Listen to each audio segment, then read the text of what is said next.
Good evening, ladies and gentlemen, mothers, fathers, daughters, sons, brothers, and sisters. Welcome back to the 750 Motor Club Winter Championship.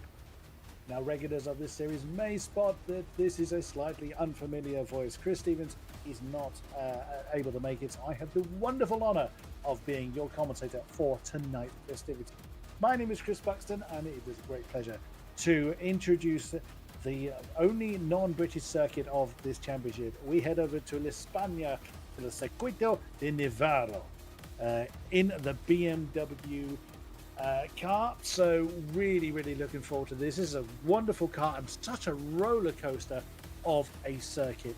Well, qualifying is already underway. Again, apologies for the slightly late start, but we are here and ready to roll for this penultimate event of the season. So Traffic King up top with quite a commanding lead. I think it's fair to say 246 points over Noah. I've been trying to rehearse his name, and apologies Noah if I don't get it right. Osbalderson. So 180 points now at 246. Traffic King, a storming effort for Trafford, only off the podium twice in the 10 races that we have had thus far. We were at Alton Park for the endurance race last time out in the MX-5s. Wonderful event that was. We return to the heats this time around. Qualifying is going to dictate the grid for race number 1. The results of race 2 with the top 10 reversed will dictate the grid for race 2. The race number 3 dictated from the result number 2. So that is how our sprints are going to go this evening. As soon as we can, we will head down to qualifying to see how the grid is forming. Already see some support for some of our drivers. Great to see you in chat. Those in chat, welcome to you all. Whether you are catching up with us live or post-event, your company is always welcome here. Go 36. That is Stanley Rolfe, the youngster from Buckinghamshire. That is already having a cheer. And it is Jake Hewlett, sits third in the championship at the moment. That is currently top of the tree with a 49.9. Traffic King, unsurprisingly, knocking on the door of that, but 3/10 shy is that's flirting with the runoff area in the BMW. So we're looking at Jake Hewlett. The highlighted driver is the one we are looking at.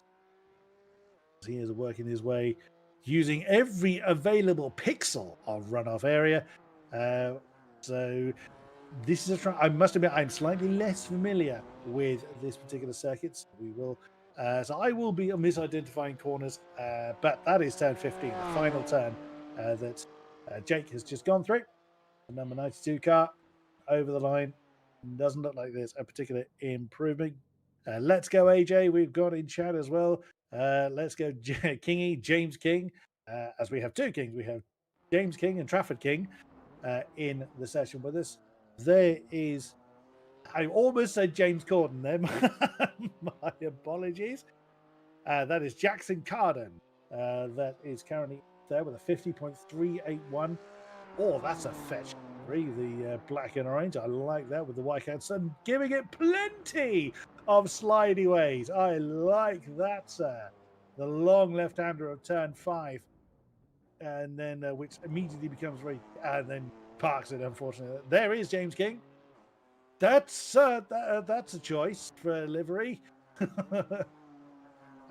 Now, cracky. So these BMWs, they're actually new for a new class for 2026, being introduced to the BMW car club.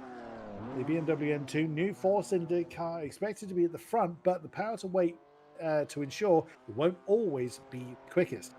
This series provides homes for all BMW models from E21 up to the E30 up to F Generation 3 series. So quite a range of stunning BMWs. Looking forward to seeing those on track when we can. Now then, we look at Andrew Cooper in number 41. Now that's a livery I can relate to. That's a stunner. I like that. I heavily approve of that. Giving that a bit of a wiggle coming out of that is turn 14. And then no, it isn't whatsoever. See, I said I would do it. I said I would do it. That is now coming through. I think I turned 13. We're coming to the end of the lap. I'm fairly sure. Very sharp apex there. That should be the start finish rate. Yes, so that was turn 30 that I had misidentified earlier on. And the Lotus flavored BMW, that's going to be a sentence. Over the line, the number 41 car. We have the car numbers listed in the tower as well. 15 drivers join us for tonight's event. And Hewlett in the number 92. Oh, sorry, 19. Just some drivers not setting a lap time. And that is our 10-minute qualifying session done. So it is Jake Hewlett in the number 92 car at the top of the tree, third in the championship at present. Get your teeth in, Mr. Buxton. Then it is Traffic King, who is our championship, well, dominator, really, I think it's fair to say. So Traffic King in seconds. Then it is Jackson Carden, that the outside of row 2, and then it is Noah Osbalderson. See, I still can't get it right. Osbaldiston on the outside of row 2. Then it is car number 6 of James Ellis alongside the 36 of Stanley Rolfe. Then row 3. Cars gridding up. Now they can't make any setup changes. All cars are fixed to the same setup. So just the fleshy bit behind the wheel that dictates the overall performance. Can't go through the rest of the grid as we're getting ready for our first heat of the day. Hewlett from King, Carden from Osbaldiston for the front 2 rows, and away we go. We are racing here in Navarra. What a start from Hewlett in the number 92. Absolutely cracker there, but look on the outside line the inside line does the pit lane exit. That is Osbaldiston and Carden side by side, but it is Hewlett from Traffic King, Osbaldiston and Carden side by side as they're coming through the first few turns in anger.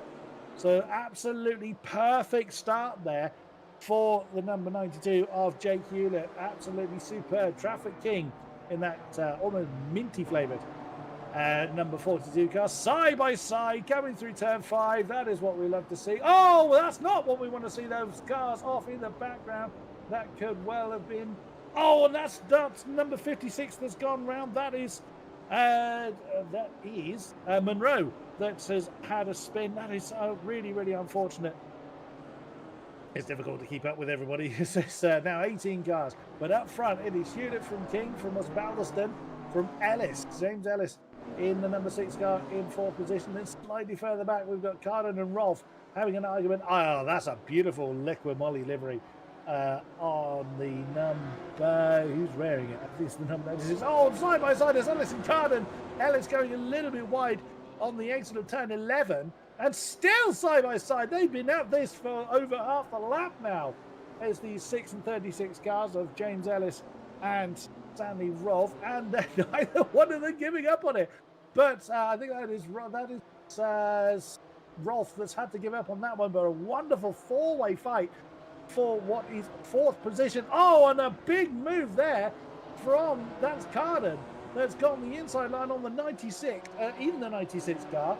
What a move there from Jackson Carden, beg your pardon, on James Ellis. They're still side by side. They still can't decide who's going to have 4th position when they get to the end of the start-finish straight. So that is the blinking car for those unfamiliar with sim racing. That just means there's a little bit of a break in communication. They're still going, as you can quite clearly see. The number 36 of Stanley Rolfe is still running. What a scrap. So it's now a 5-way scrap, as at the back of this, I think it's the 82 car that has joined in. That's Paul Forsyth that is joining in this particular argument as we ride on board with the number 6 of James Ellis, nearly getting into the boot there of Jackson Carden. What a fantastic scrap. As mentioned, all the setups are fixed. They are all exactly the same. It is just the talent of the driver that is the defining difference here. Initially straight over the defensive line for Jackson Carden. Always wondered if that was a little bit of outbreaking there. Livery on James Ellis's car very much reminds me of the old Art car. It was a bit more wacky than that. That kind of blue and yellow and white combination makes me think of the old Art car. And the number 5, who is wearing that Liquid Molly livery, that's Alex Stockton. He's fending off the advances of the aforementioned number 82 of Paul Forsyth. That's coming through then, still as they were now. A little bit of a gap forming between James Ellis and Stanley Rolfe. So now that gap opening to about 1.2 seconds. So Stanley Rolfe very much now in defensive mode. Trying to, well, careful with the amount of defensive moves you're doing. There's lots of weaving going on now on the start finish straight. So Rolfe, excuse me, with Alex Stockton absolutely locked in their battle for what is now 5th position. 6th place, excuse me. And then Paul Forsyth not far behind. I think there may well be a car out of position. Oh, we got that. Looks like someone in the pits. We have had a retirement already. The 26th car has come in. That was Barker. We are looking now. The one on the right, the picture-in-picture on the right-hand side is the tail camera of James Ellis. That is what his rearview mirror is absolutely full of. Is the nose of Stanley Rolfe. Absolutely amazing stuff. Staying very much in the tyre tracks of James Ellis, the 17-year-old from Macclesfield. 2024, he was racing in the Ginetta Juniors. He's going to try and get back into Ginetta machinery this year. Oh, and that's a side-by-side. So Carden leaving the door slightly open. And it's Stanley Rolfe looking to try and get alongside. Can't do it though. Well defended for James Ellis. Oh, and again went for that defensive line. Almost caught Stanley Rolfe out there completely. The number 36 car having to really defensive there, and that's throwing them back into the clutches of Stockton and Forsyth. But look, again, they're side by side. This is fantastic. This is why I love single make racing. I absolutely do. So the top 3 are pretty settled. So Hewlett, King, Trafford King, and Osbalderson are in existence on their own. But you've got this wonderful scrap for just outside the podium spots. So Carden and Ellis are the front 2 in this particular conga line. They're arguing for 4th. James Ellis is starting to get ahead of Jackson Carden, and that is done. The number 6 manages, for the time being, to wrestle that position, but that's inviting in Rolfe and Stockton right behind them. So that is now going to become a 4-car conga line. Paul Forsyth, he's actually the blue-nosed car that is slightly off the back of that particular group, although not far behind. He can easily get involved if this lot come together or continue fighting the way they are. Bearing in mind, this is the first of 3 races we have for tonight. They're all 15 minutes long. They cannot afford to make a big mistake. They don't have time to recover from it. So it is all out. It's all out war for anything they can get. Look at the 3-way fight. Well, pair of 3-way fights behind this group as well. So we'll have a look at that if we get the opportunity to, as this group is fast becoming a 5-way conga line. So James Ellis has not been able to break away from Jackson Carden, having wrestled that 4th place away. Can't do it. Now the picture-in-picture is on board from the number 96 of Jackson Carden. Oh, getting a bit up close and personal on the apex of turn 12. That brings Carden alongside again, but he can't do it. And again, now he's inviting Rolfe and Stockton to get close. And Forsyth, and there is Paul Forsyth getting very close and very much in the slipstream of Stockton in the number 5, that's Alex Stockton. But look how defensive James Ellis is having to be. He had to fight hard to get that position from Carden in the first place. And look at the defensive posture. He's determined to try and break the toe of Jackson Carden behind. Do it though. Bit of a gap now forming between Carden and Rolfe, and that is Carden having a look on the inside of turn 1, a flat out right-hander. Can't do it though, but is he going to try and wrong foot James Ellis? He gets the nose alongside as it comes down to turn 3. Is he going to be able to do it? That's going to force him to the outside of turn 4. And no, James Ellis holds onto that one, but Carden is not letting go of that at all. Superb stuff from these two.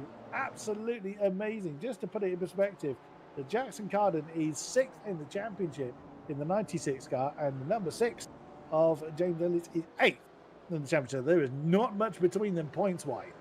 So every point is... Oh, and that's a tiny mistake from the number 6. Cool, Jackson Carden just about managed to squeeze his nose on the inside of turn 8. And now side by side, almost locked together indeed. Look at that pair of... There's 3x3x3 in this camera shot, and that is Jackson Carden back up into 4th position. But has he now gone too deep? Going through turn 9. That's given the run on James Ellis. He's on the inside of 10. He's going to have the outside of 11, though. He's going to try and cut back underneath. Can't do it. There's a BMW in the way. Fantastic stuff. Bearing in mind, there are 18 cars in this race, and we've primarily focused on 2 of them. But that is the nature of single category racing. Well, single-seater in some ways as well. Oh, and that's impact between Ellis and Carden. Oh, that's slightly put Carden out of sequence. That's going to be Alex Stockton then in the number 5 that uses the opportunity to get up into 5th position, but Jackson Carter's not going to be happy about that. Gets the inside line just about 15, but that's going to wrong for him. Then you've got Stanley Rolfe in the Liquid Moly liveried number 36. Can't get the momentum though. So side by side, that's Alex Stockton on the left, Jackson Carter on the right.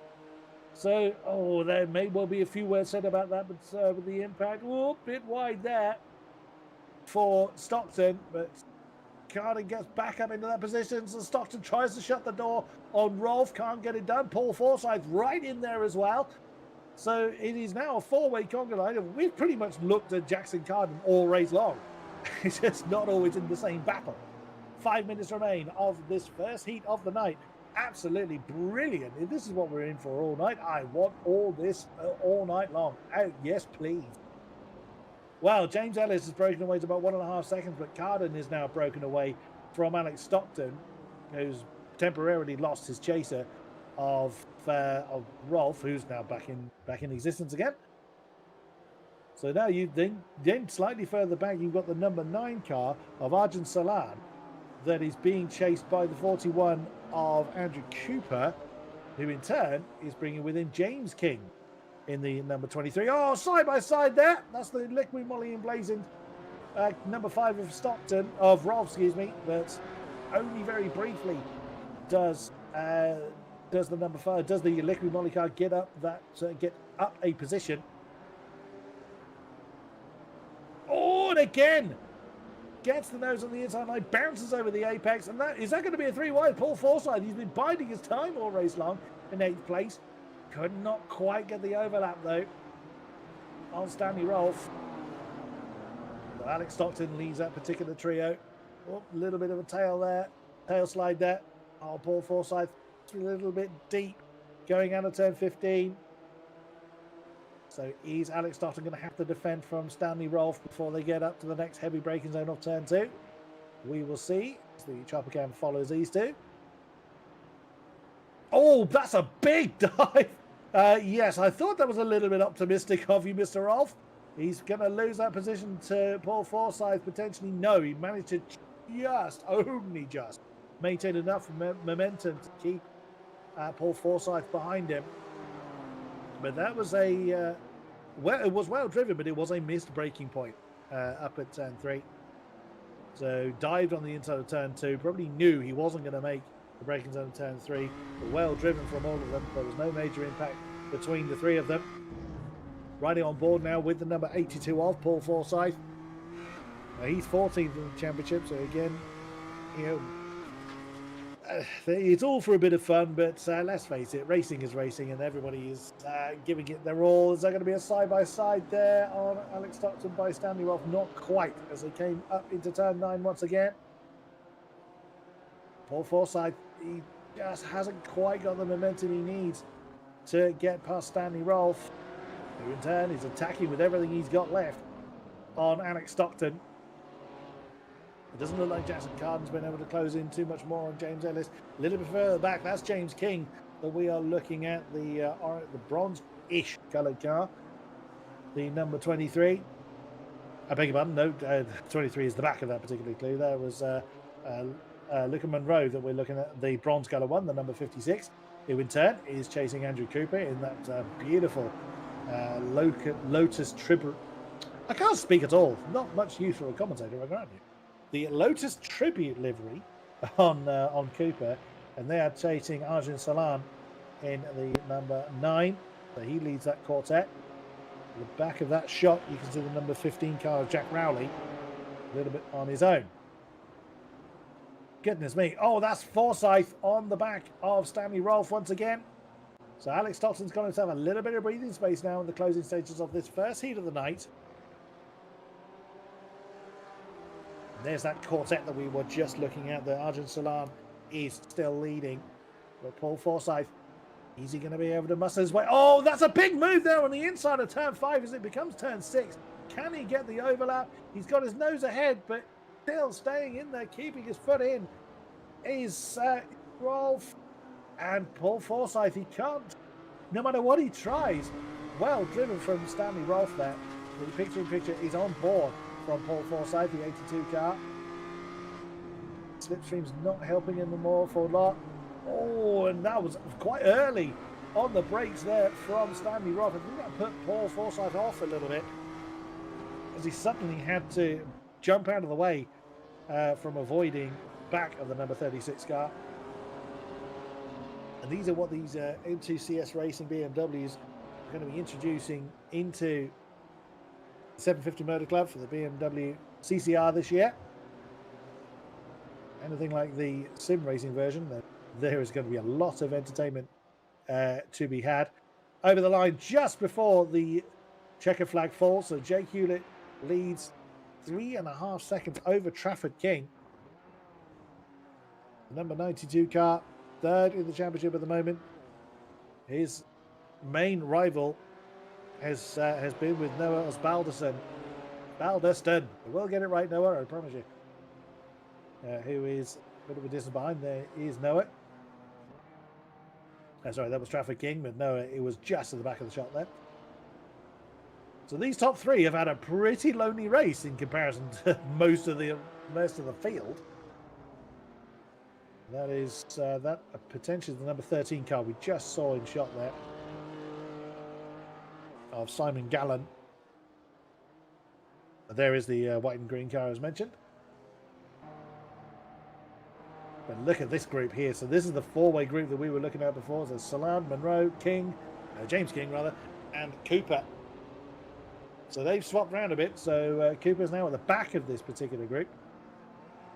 Ooh, a little bit of a tail wag there from Cooper. Just to keep the car on the straight and narrow as they were on the long straight at the back of the circuit. But any minute now, Jake Hewlett is going to be coming up to the line. There is our lead trio. That's turn 14 now into the penultimate turn. So then your winner for race number 1 of the night here at Navarra is the number 92 car of Jake Hewlett. He'll be quite pleased with that. Second is going to be Trafford King, the number 42 car. Pretty much sealed the deal by this stage, but it's you still push for every point you can until that final checkered flag falls. Noah Osbaldeston is going to claim the last podium spot. James Ellis will have 4th, although there may well be conversations had about the impact between himself and Jackson Carden. In 5th position is going to be Alex Stockton. And then it's going to be the 36 R Sebastian Rolfe, cousin of Stanley Rolfe, excuse me, in the 36 car. Although there is a fair amount of shuffling going on the tower, so whether there was penalties to apply or whether the tower is still tracking them is a bit of a mystery. Oh, look at that! What a trio there. King, Hewlett, and Osbaldeston. Look at that. That's a camera shot if ever I saw one. Fantastic, gentlemen. Well done. Oh, what a first race. What a first race we've had. Well, for those unfamiliar with this series, we will be taking the results of that race and heading straight to the second. The top 10 of which will be reversed. Jake Hewlett will be starting 10th. Trafford in 9th. Noah Osbaldeston in 8th, so on and so forth. And from 11th downwards, will be starting in the position which they finished the first round. Now, reverse grid races, I personally absolutely love. They give an opportunity for those that may not necessarily have had a great race in race 1 to run at the front, and maybe give somebody else an opportunity at a bit of silverware. Not everybody likes them. Some drivers absolutely despise them. And there we go. So the grid is formed. It is Monroe in the 56, Salan in the 9 on the front row, Forsyth and Rolfe row 2, Stocks and Carden row 3, Ellis and Balderston row 4, King and Hewlett row 5.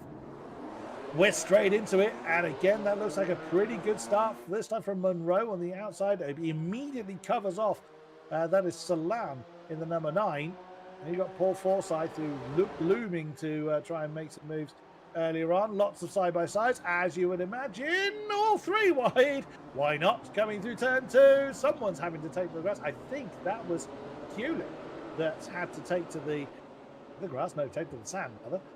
On the outside of turn 3. Oh, lots of jostling, but it does look like everybody has survived the opening few corners. Still side-by-sides going on. We're looking at, in there somewhere is Jackson Cutler. Oh, my goodness me. So that was, oh no, that's around. Oh my goodness me, that's Carden that's gone round, along with, that's Forsyth. Paul Forsyth is round as well. Those two drop right to the back. Oh my goodness, as well as the number 10 car that's also gone around. So I thought that was Thor Tuller that was in the number 10. It's Keen on the tower. Well, that has not started well. Paul Forsyth, I think, has actually retired his car to the pit lane, or has recovered his car to the pit lane, I'd say. Well, so it is Monroe from Arjun Salan, excuse me, our top 2 positions. Then it is Stanley Rolfe with a flash of the lights, okay, in the number 36 car, in the Liquid Molly car. Then it is Noah Osbaldeston, Trafford King are locked together for 4th and 5th position, with the number 5 car of Alex Stockton in 6th position, Andrew Cooper 7th, James King 8th, Jack Hewlett in 9th, James Ellis rounding out the top 10 so far. Plenty of time though, plenty of time, plenty of laps. Look at that, there's Jake Hewlett right under the rear wing of James King, the number 23. I think James, you know, realistically know who you're in, you realistically know who you're in an argument with, and sometimes it is just better to let the fast car go rather than slowing you both down for a position you may feel you're going to inevitably lose. Is what James King has done. James is a long time sim racer, 31-year-old from Cyprus, the 2022 Armed Forces Race Challenge podium finisher. Competed in the 2021 Race of Remembrance. He's done over a decade in sim racing, including the RAFE Motorsport squad. He's going to focus on sim racing this year. He has the budget to return to AFRC, the Armed Forces Race Challenge, next year in 27. Oh, and right at the bottom of the shop, there is Hewlett having a go at Andrew Cooper in the Lotus-esque flavoured BMW. That is 7th position then for our race 1 winner. Monroe, though, has broken away from Arjun Salan up front. About 1.5 seconds. So number 56 car is enjoying some relatively quite a lot of support I can see in chat. Oh, that's a big old move there for Osbaldeston on Stanley Rolfe. They're now going to be side by side with the youngster on the inside line. And looming right behind them is Trafford King. So that is Rolfe, Osbaldeston, and King, and then Stockton, and Hewlett, and Cooper, and Ellis, and James King, all in this long. Look how defensive Rolfe has gone. Glued himself to the inside line. Going to swing him out quite wide, but Noah Osbaldeston is trying to hang around the outside line. Bows out of that, but no, but that's Stanley Rolfe that's gone too deep on the exit of turn 2. That's going to allow Osbaldeston and Trafford King through.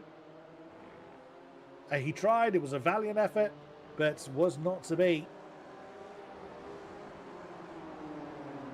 Monroe from Salan, from Osbaldeston now, your top 3. Noah Osbaldeston under a lot of pressure, as he has been all season, from Trafford King.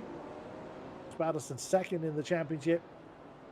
Oh, look at that. Side by side. Hewlett on Stockton. Great effort there, but the number 5 car, oh, initially with the inside line. Oh, and the reappearing Rolf there. There is the joy of sim racing, unfortunately. Because no one could see him, no one could position themselves until he was able to unlag himself. Reappear he did. Thankfully, iRacing is quite familiar with handling this, so there wasn't any mass detonations going on as Trafford King gets the inside line on a Spalderson. Can't get the momentum, though. Remains the Noah in third position. Oh, that's Salan that they caught up to.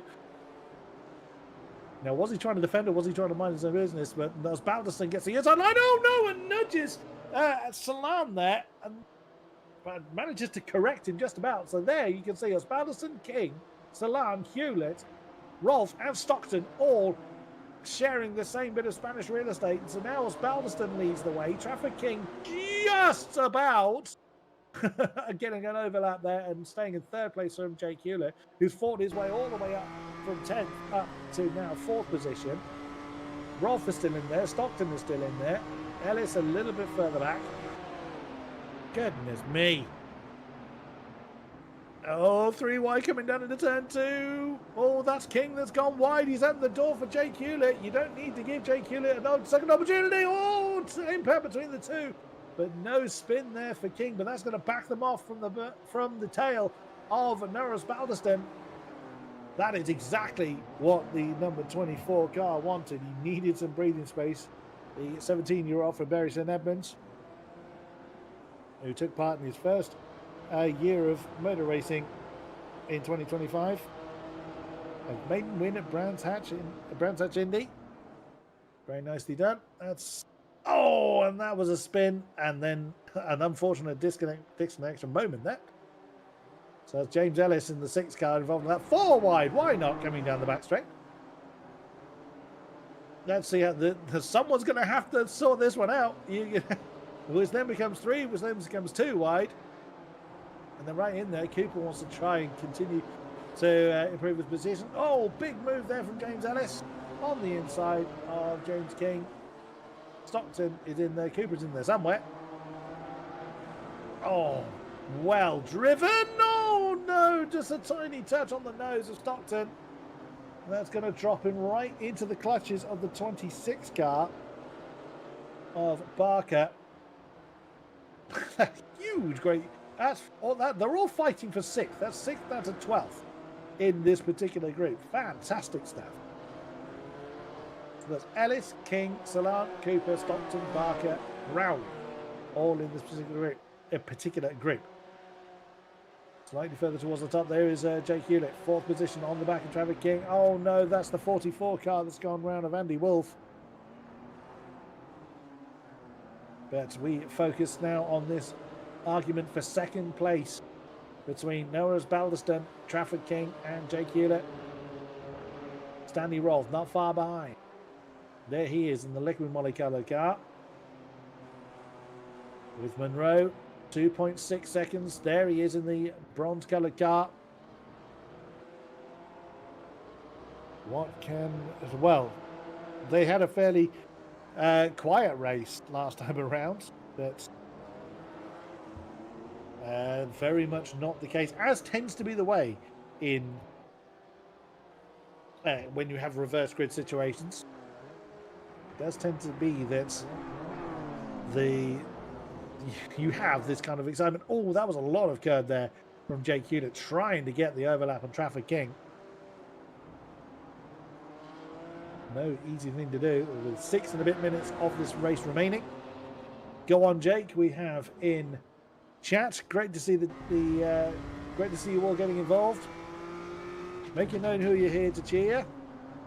Some of you already have. I didn't spot that earlier. Come on, TK42, Trafford King, 42 car, currently 3rd, 2nd in the first heat. Will we get a chance to speak to, well, who will we speak to? We will be speaking to our heat winners throughout the course of the unit. In between heats 2 and 3, there is a practice session that is run, but that's when we get a chance to speak to our heat winners thus far, which course, is Jake Hewlett so far, and is looking at the moment Luca Monroe, but gap is getting smaller between himself and the chasing Noah Baldiston. Traffic King right in the tyre track of the number 24. Jake Hewlett looming very, very large in the coloured BMW. Yellow flag there for Rowley, the number 15 car. That's Jack Rowley. He's had a bit of an issue, falling a bit down the field, but all eyes at the moment on this battle for second, and they are reeling in slowly but surely. Luca Monroe in the 56 car. Oh, Traffic King! Literal pixels in between himself and the tail of Noah Baldiston. Traffic King, 31-year-old from York, has a look at the inside line. He actually gets the overlap. Oh, forces the mistake on Baldiston, and does not need a second invitation at that one. Jake Hewlett looming very, very large still. But this is an opportunity now for Traffic King. Not that he needs to be given opportunities. He's usually very good at making his own. But that gap between themselves and Luca Monroe is shrinking. Oh, and Baldiston had to think about it on the inside line coming down at turn 13. Could not make it stick.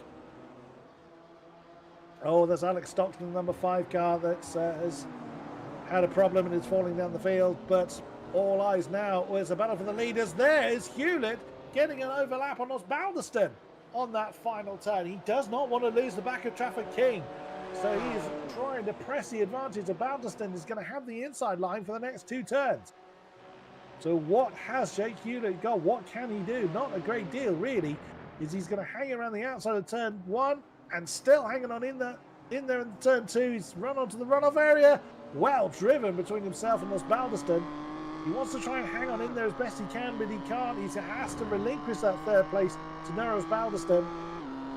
The picture-in-picture is the rear camera from our race leader, Luca Monroe, with that ever-growing presence of Traffic King. Now, this will be interesting. Will Monroe defend perfectly entitled to? There's nothing to say he has to get out of anyone's way. This is for race position. Oh, very deep there for Traffic King, trying to maintain as much momentum as he can. But I think it was a little bit too deep. It's going to help keep Baldiston and Hewlett in play. Jake Hewlett has a think about it. Does not chuck it on the inside. Oh, yes, he has. Very, very, very late. Again, that's a lot of curb. May well be words said about that as well. But Jake Hewlett. Oh, and a nudge from the tail from Baldiston. I don't think Noah was quite happy with the move that the number 92 pulled there. Oh, that's a spin for King. Oh, a rare mistake for Traffic King.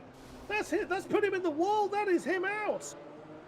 Traffic King, one tiny mistake challenging for the lead, and that has put him out of the race entirely. Oh my goodness, with 2 minutes to go, Luca Monroe must be absolutely grinning here at the prospect of taking the second heat win. Still a couple of laps to go though, and still 2 very hard charges behind, but my goodness, you don't expect to see it. Traffic King is out of the race. Flashing of the lights there from Jake Hewlett, trying to put Noah Baldiston off. A bit cheeky, but he's trying to press the advantage, gets the inside line coming down into turn 3. The merest gap left by Baldiston, but Baldiston has nailed his foot to the throttle and pushes Jake Hewlett off into, almost off into the grass. Goodness me, absolutely cutthroat between these two. Baldiston has the inside line for 5, then into 6. Hewlett's going to have to settle again, but they've only got another minute before the checkered flag is shown. So this is likely to be the penultimate lap of the race. Oh, and again, a lot of curb there from Hewlett, but gets away with it. But all that fighting has given Luca Monroe 1.5 seconds up front. All he needs to do is just keep it on the island. Bit more of a sensible line there from Jake Hewlett. As they come down through turn 10, turn 11, and immediately Baldiston goes for a more defensive line coming through 11 to break the momentum of Jake Hewlett. Luca Monroe would love for the checkered flag to come out this time around. I think he's just going to beat it. But we'll see as they come through 13. Just in the background of the shot there, you saw James Ellis, the number 6 car. He's not likely to play much of a part in this particular battle unless it all goes horribly wrong. Oh, I think Luca Monroe... Oh, has the checker flag been shown? I think it has. The timer has hit 0. It's suddenly been dropped to 0. So Luca Monroe takes the second win. Yes, we just saw the flagman there. So Luca Monroe has taken victory in the second race. Wow. And then it's Spalderson second with Hewlett in third. The tower now goes completely mad because people are overtaking people. Wow, my goodness me. What a sequence of events. Luca Monroe taking the win. In fairness, got up there, yes, by reverse grid, but did build up a bit of a lead before it all very much shook up behind him. Wow, Trafford King. Not what you expect to see. Then I do believe that is not only the first victory, but it is also the first podium for Luca Monroe. It is indeed, so it's usually the same contenders for our podium finish of Osbaldeston, King, Carden. What's Thor Tuller as well? Seen Thor in this race. Well, we will hopefully get a chance to speak to our heat winners when we get the opportunity of it. It's not mandatory, but it is nice to be able to have a chat to them. So Jake Hewlett, we have, of course, spoken to several times before in the course of this season. Luca Monroe, though, gets to really enjoy. Speaking of, we have got our Heat 2 winner, Luca Monroe. Can you hear us? Yes, I can. I bet you are grinning yourself silly, Rain. I've nearly went faint in celebration there. I genuinely was like, okay, I'm in the lead. The really fast guys are going to come through, and I'll just be happy with 4th. And then when Trafford was behind me, I was like, okay, I'm not going to let him through, but I won't really sort of like hold him up too much. Then he spun, and I thought, oh well, Noah and who was the other one? Jake? Yeah, it was Jake. Are going to eventually pass me.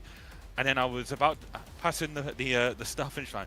White flag. I was like, no, don't bait me like this. Do not bait me like this. And I was like just praying that Noah and Jake would still like fight out. And then I got around the final corner. I was shaking. I've been in championships where I've like won the title in very tense races. That was even more tense that last lap. Wow. So being that we haven't had a chance to speak to you during the course of the championship, Luca, now my notes here say, and do obviously correct me if I'm wrong, but you are from the northeast. Your accent does give that away for your red car particularly. Now I'm right in saying you don't have real world racing experience. You would. That's a hard sell considering what we've just seen. I don't know about that. I'm definitely not as quick as Noah and Jake and Trafford and all that. But no, I mean, apart from like a few times on Teesside Autodrome and other kart tracks, no, I don't really. I've always believed in the power of sim racing. In case you don't know, I'm a writer for Overtake. I have been since like the middle of 2021. I've been a huge believer in the brilliance of sim racing, and also with this championship in particular, I signed up because it's not all just the same car. Like we've been driving the Formula V, the Mazda twice, the Clio. We're driving the Radical next week.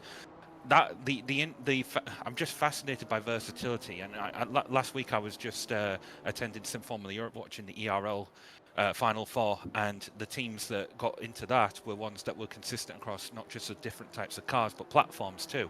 And the team that won it, they hadn't even won a single event during the regular season, but won the one that mattered. And that's what I really value within sim racing, the versatility, the challenge of it all. I'm right there with you. I've been involved in sim racing a long old time, so I am absolutely there with you there, Luca. But talk us through that moment when you saw that minty livery gluing itself to your tail. Now, I assume you're referring to Trafford, right? I am talking to Trafford, yeah, Yeah. about Trafford, yeah. So he's on your tail. Yeah, you said that you weren't going to fight him too hard, but you weren't just going to move over and let him go. Now, obviously, you're aware that the kind of reverse grid would put you up right up front. Did you think, were you bracing yourself for Trafford to appear at some point? Oh, I was, What was your kind of mental preparation? That's essentially, I'm being really clumsy in asking that. no, it's fine, it's fine. I'm genuinely I know my place within the hierarchy. I know that so many other guys work much quicker than me. I wasn't going to overly exert myself trying to overly defend. I didn't want to risk a spin, because if you saw in race 1, first lap with Arjun, I think it was kind of half and half. I managed to still get back up to 10th, which really happy about. But when it comes to racing against certain competition, I know that I'm seeing the times of all of them, like they were doing like 150s. I was just like, I know that I'm not going to ever get to that. I'm not, because I just tried to drive within myself, and I just wanted a good points haul. But yeah, Well, you've achieved that. Yeah, I've achieved that with a win, and yeah, I just had the mindset of trying to get a load of points, because I haven't really done that well in the first few rounds, and especially the last round at Alton Park, where I crashed and I had to tow to pit lane. I did very well to recover to 8th. I want to finish in the top 10 in the standings. That will be like my primary aim. And yeah, looking forward to this last race, and obviously next week in the Radicals at Silverstone. Yeah, talk about a complete change of machinery. Yeah, you could say that again.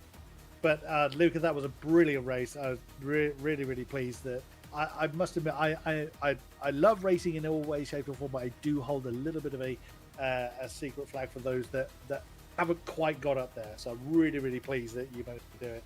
Thank you very much, Chris. I'm being prompted to move on. So best of luck for the last race. Thank you very much, Luca Monroe. Thank you, everyone. A fine win that was. Now we have got Noah Osbaldus waiting in the wings. There he is. Noah, can you hear us? Yes, I can hear you. Hello. Oh my God! Have you actually breathed for half an hour? No, it was great. Well, you know, gotta keep it entertaining. Well, you did. You absolutely did. My goodness me. Now I messaged you earlier on how to say your surname properly, and I know I haven't. Right? Well, my apologies there. I'm going to say Osbaldeston. Osbaldeston, yes. There we go. So I have said it several different. So you can add that to the collection of your surname pronunciation. But Perfect. My God, you were absolutely glued for a while with Trafford, for a while with Jake, which has been the way pretty much all season long. It's been generally you three, occasionally other names in there. What was your thoughts coming into this race? Did you have the win in mind, podium in mind? What goes through your mind coming into a race day? Well, for me this week it was very much a get through it weekend. You know, I've looked at the season early on, and I knew I'd have my stronger and weaker races. Knowing this would be, you know, a car I have never really driven. I mean, I drove it once, maybe like 4 months ago when it came out. Didn't like it. Never touched it again. So Oh, wow. I think for this race, it was like for me really using the season knowledge I have so far and taking it as a consistent finishing result of a top 3, rather than, you know, potentially risking it for a win and then getting into an unfortunate incident. Like as you saw in Trafford in race 2, you know, what happens when you push slightly too hard? You can easily make a mistake, and that can really affect you in the long run, especially with now only having one drop round rather than having drop races. So yes, for me this was a get-through round and more of just setting myself up nicely championship points-wise for a hopefully a much better Radical weekend next week. Get through rounds still sees you on the podium. That's quite incredible. So are you looking forward to seeing the season out in the Radicals next week at Silverstone?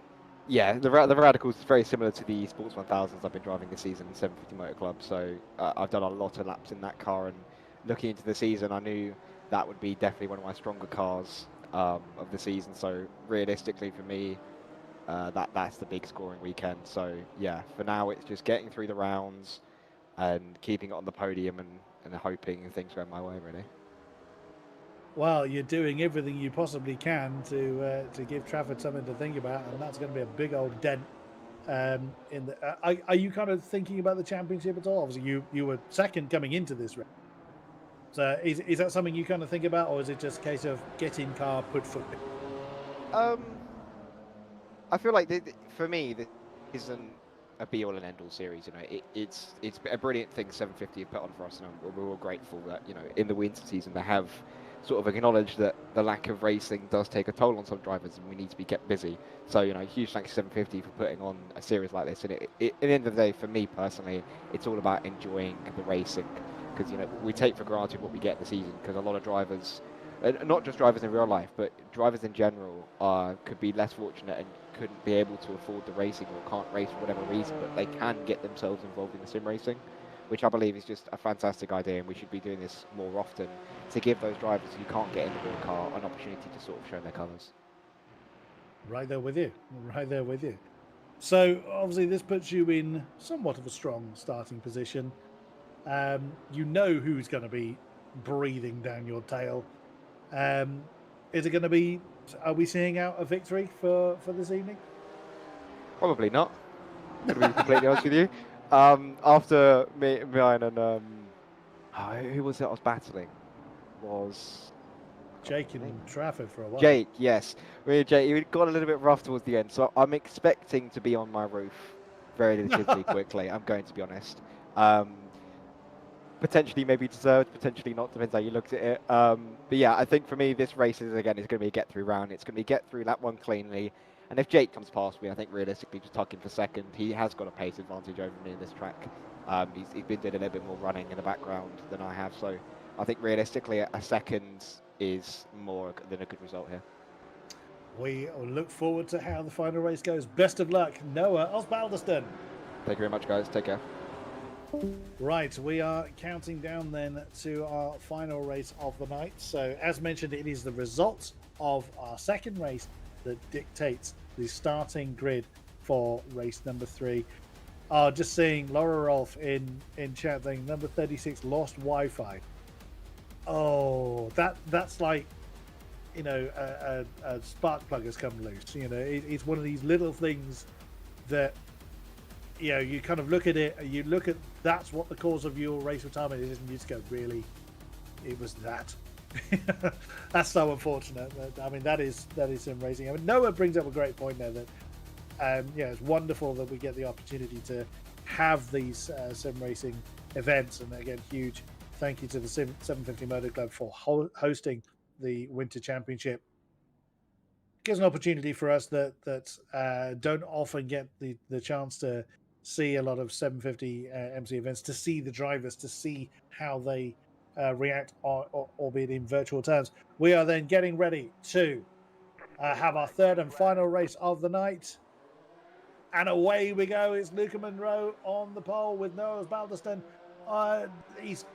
Luca's trying to fend off the advances of the number 24, but already Noah's got the overlap. Jake Hewlett right there, ready to do business. James Ellis, it's fending off the advances of James King, who's got Jackson Carden that is ready to do battle. But oh, Monroe's gone very deep coming through turn 3. He's going to lose potentially 4.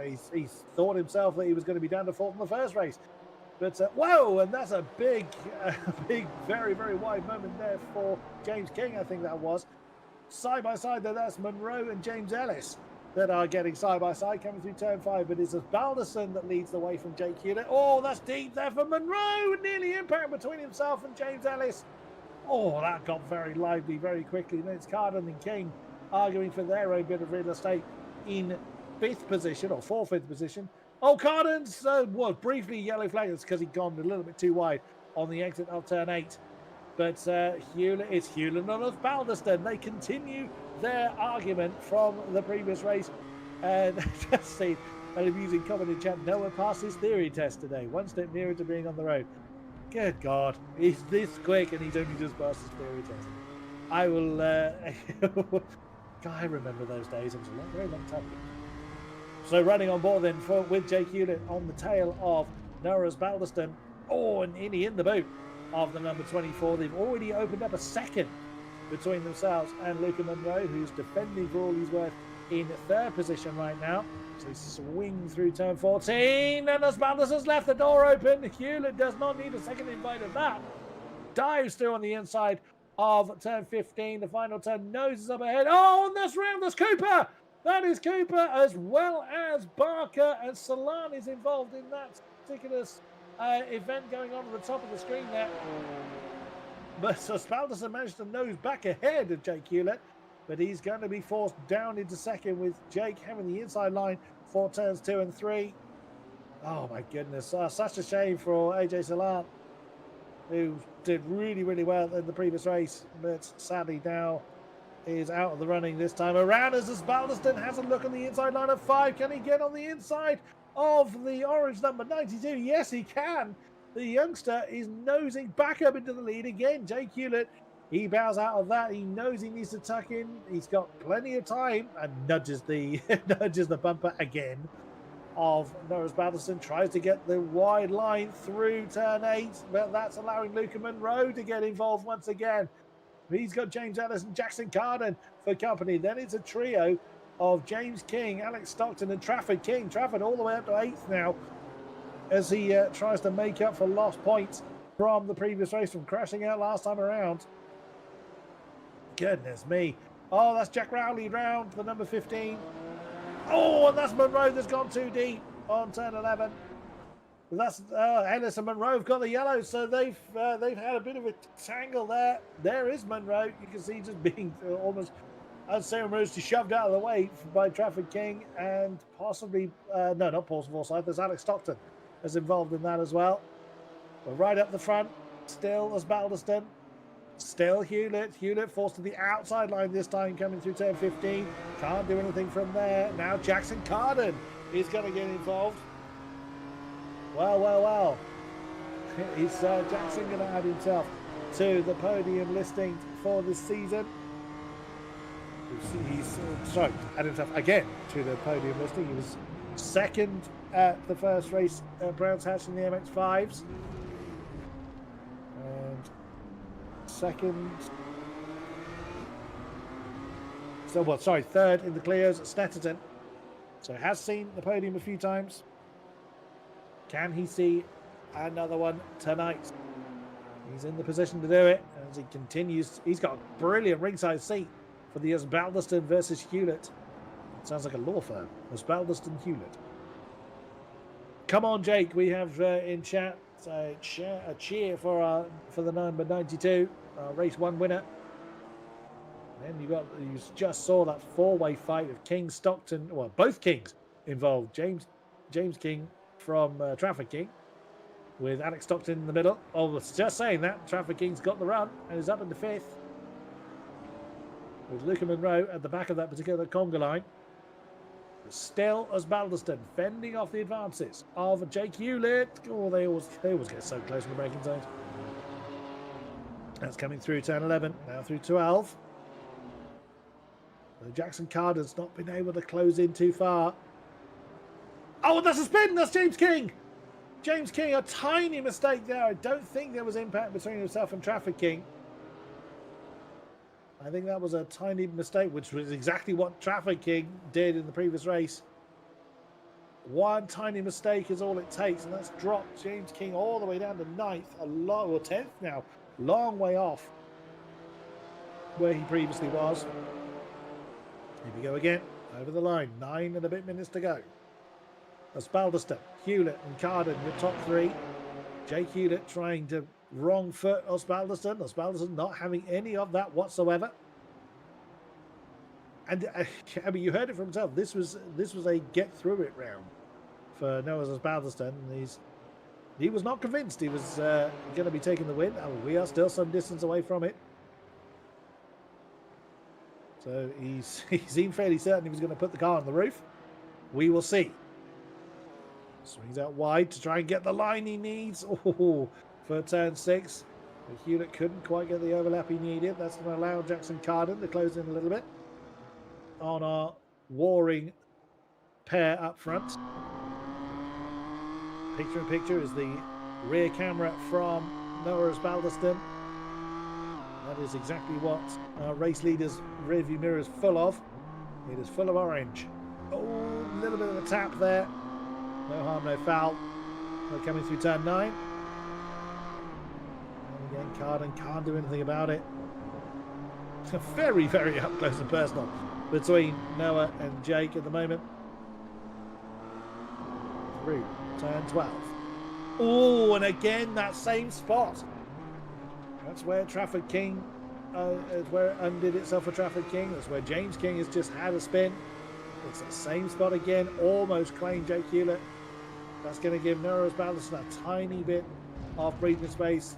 The picture-in-picture now switches to Jake Hewlett. RAC liveried BMW. There's Trafford King. He's just not letting up whatsoever. 7.5 minutes to go, halfway through this final race of the night. Someone nicked the checkered flag. I don't want this to end. And again, just Jake Hewlett. He's got a lot of experience, does Jake, but Noah, despite his young years, is doing everything absolutely spot on to defend the line and prevent Jake getting any kind of momentum.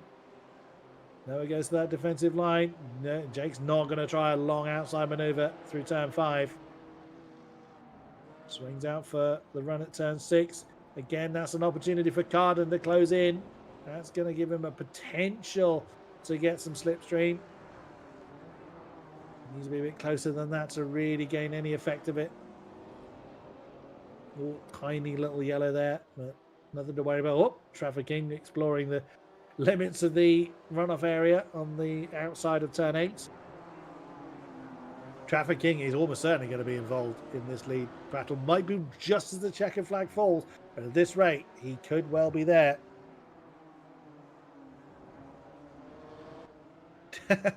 Dangerous Dave saying, get up Traff, Jake and Nil Alex. Yep.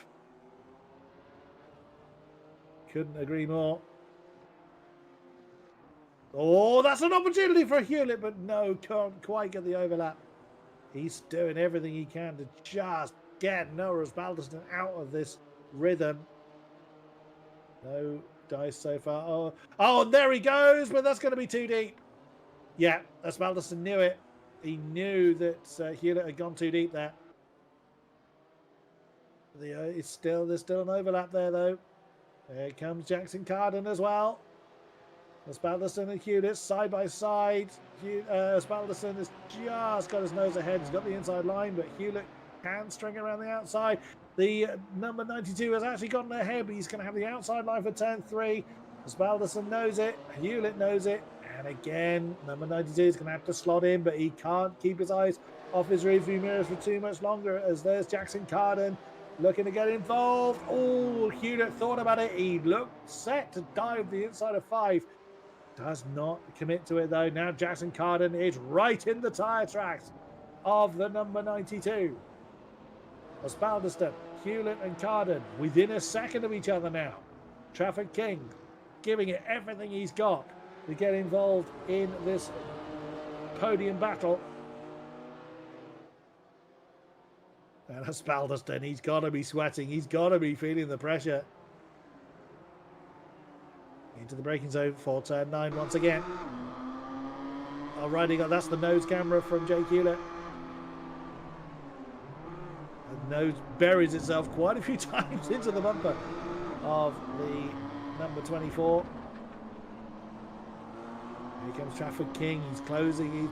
He's about under 1.5 seconds now to Jackson Carden, as that is more trouble for Simon Gallen. We saw his name yellowed on the tower. Now Carden hasn't had a good run through this section. He's dropped a little bit off the back of the lead 2. That's actually going to be a benefit to Trafford King. That could rather give him the opportunity of slipstream a little bit earlier. But still, Osbaldiston and Hewlett.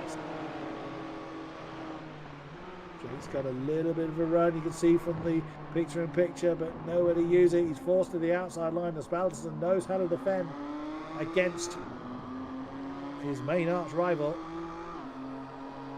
just about shuts the door coming through turn 4. He had a big old look on the inside of 5 last time around. Does not do the same this time. Carden's been quite good in this particular section. He's been able to close in a few tenths, but not this time around. I think he's more worried about the fact that chasing him hard is the championship leader. Through turn 8 once more. No, it does look like they've got back markers ahead. I suspect that is AJ Salam. Ooh, a bit of a wiggle there from Hewlett. Does not commit to it. 4.2 seconds between King and Stockton. Stockton's got the next conga line behind him. Oh, a little overlap, but again, it's Hewlett forced to the outside line. It's not going to pay off for him.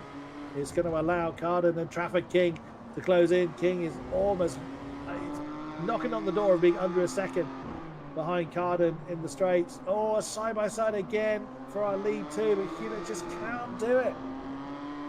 He gets alongside, he's got the pace, and Noah himself saying that Jay's got the pace advantage, but Noah's defensive driving is spot on. Absolutely spot on. And now Carden's getting involved. This is what Osbaldiston wants. He wants Jackson Carden to get involved and to get Jake Hewlett off his tail, but Jake Hewlett is not interested whatsoever.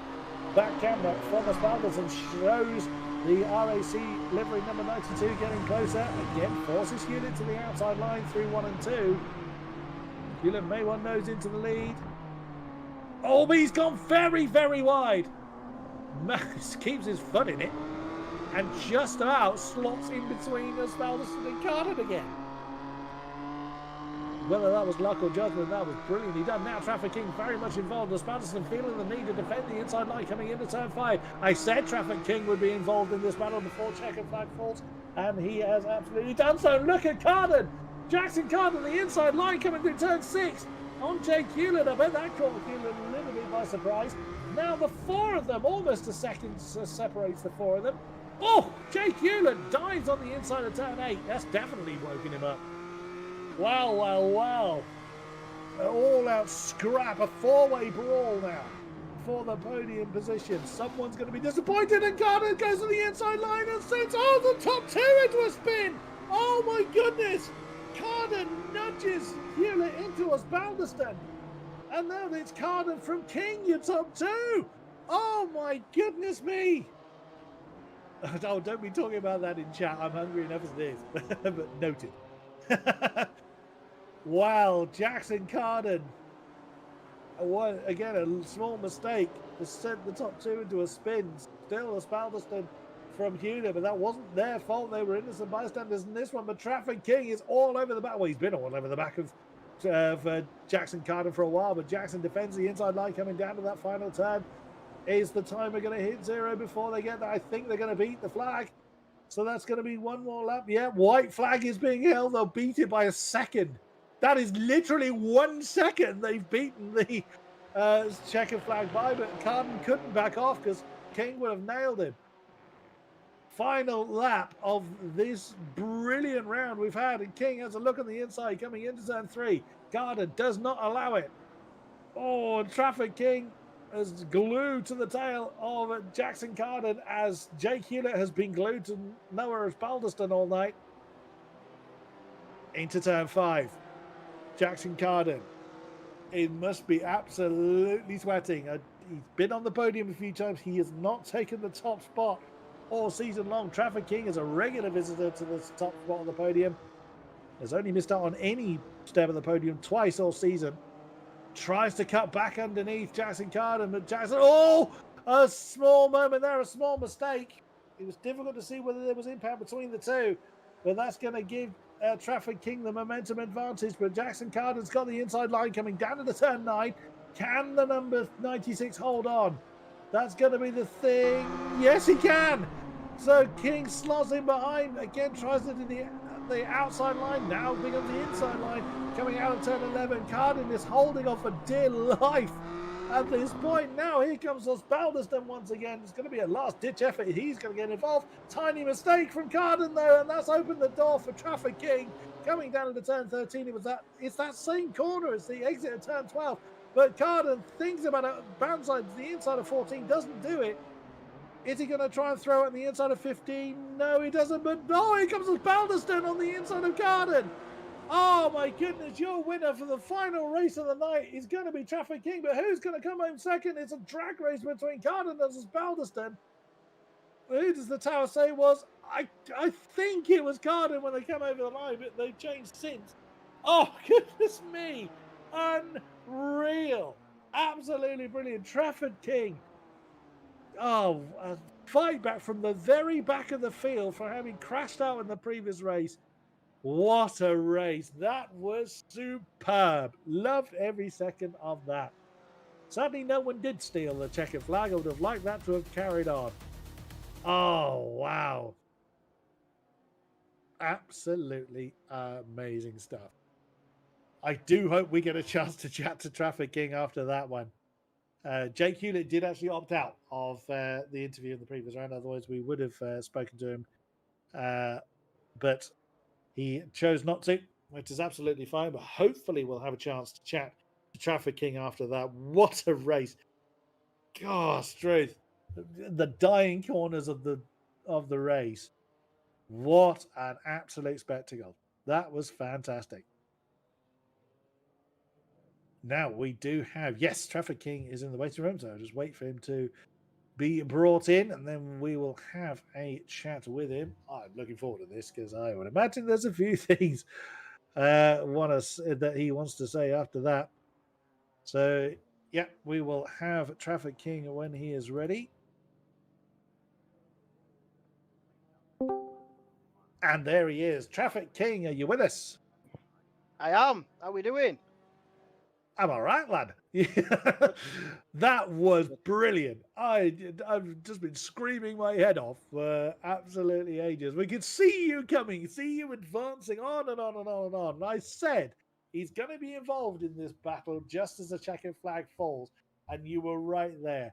So, what happened in race 2? Let's deal with the elephant in the room first. What happened?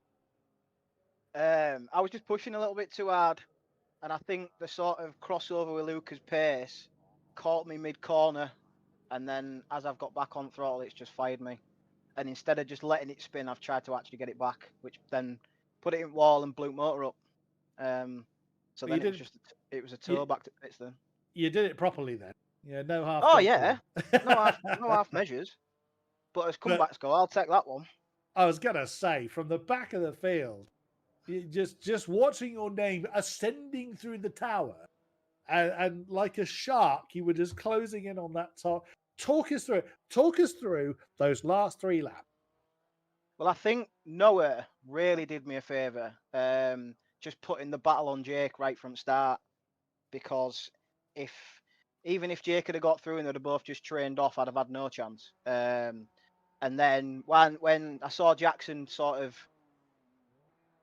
catching him, ever so slightly lap by lap, I just started banging in like quali laps just to see where I could get to. And I didn't actually think I was going to make it. And then I think there was a little battle on through some of the slower corners, which really sort of reeled me and Jackson in.